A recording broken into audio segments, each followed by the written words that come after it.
Hello and welcome to my channel Parent Teaching. This channel is for teachers as well as parents. ఇవాళ నేను మీకు ఒక మంచి చిట్కా ఇస్తాను.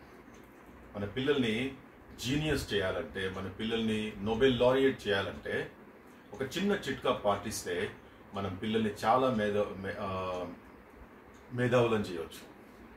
ఓకే, సో ఆ చిన్న చిట్కా ఏంటో చెప్పే ముందు నేను మీకు ఒక మనిషిని పరిచయం చేస్తాను. ఆయన పేరు ఇసిడర్ ఐజాక్ రెబై. ఈయన అమెరికన్ సైంటిస్ట్.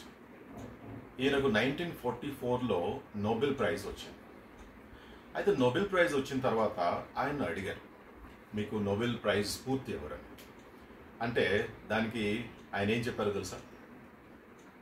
ఆయన ఏం చెప్పారంటే, మామూలుగా ఎవరైనా పిల్లలు స్కూల్కి వెళ్ళి ఇంటికి వెళ్తే వాళ్ళ అమ్మ కానీ వాళ్ళ నాన్న కానీ ఏమంటారు? ఏం నాన్న క్లాసులు ఎట్లయినాయి, ఇవాళ టీచర్లు ఎట్లా చెప్పినానా ఇట్లా అడుగుతూ ఉంటారు. లేదమ్మా ఎట్లా అయినాయి క్లాసులు, ఏం చెప్పారమ్మా అని ఇట్లా అంటారు.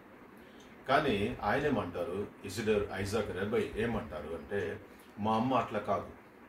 మా అమ్మ నేను ఇంటికి వచ్చిన తర్వాత అడిగేది, నాన్న ఏం మంచి క్వశ్చన్ అడిగినావు నువ్వు ఇవాళ, ఏం మంచి ప్రశ్న అడిగినావు నువ్వు క్లాస్లో అంటే నాకు ఊకే అనిపించేది. అంటే ప్రతిసారి నేను క్వశ్చన్ అడగాలన్నమాట. అందుకే నేను ఎప్పుడు క్వశ్చన్స్ తయారు చేసుకుని వెళ్ళేవాడిని. అట్లా క్వశ్చన్లు అడగడమే, ఆ ఒక క్వాలిటీయే నాకు ఈ నోబెల్ ప్రైజ్ తెచ్చిపెట్టింది అంటారు. కాబట్టి మీరు కూడా పిల్లలకి తప్పకుండా క్వశ్చన్లు అడగమని చెప్పండి. మన దౌర్భాగ్యం ఏంటంటే, పిల్లలు క్వశ్చన్లు అడిగితే చాలామంది టీచర్లు వాళ్ళని కసిరించుకుంటారు.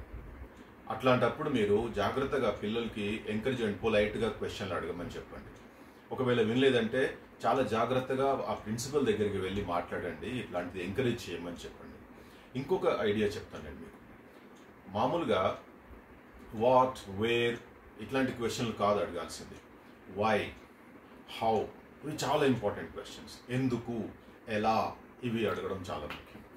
అందులోపల ఇంకా నిజంగా సైంటిస్టులు అయ్యేవారు ఉంటారు, వాళ్ళు అడిగే క్వశ్చన్ లేదంటే వై నాట్, ఇలా ఎందుకు కాదు, హౌ ఎల్స్ ఇంకా ఎలా చేయొచ్చు, ఇవి అడిగేటట్టుగా పిల్లల్ని ప్రోత్సహించండి. దెన్ మీరు చూడండి, మీ పిల్లలు నోబెల్ ప్రైజ్ తప్పకుండా అందుకుంటారు. Thank you. I will meet you with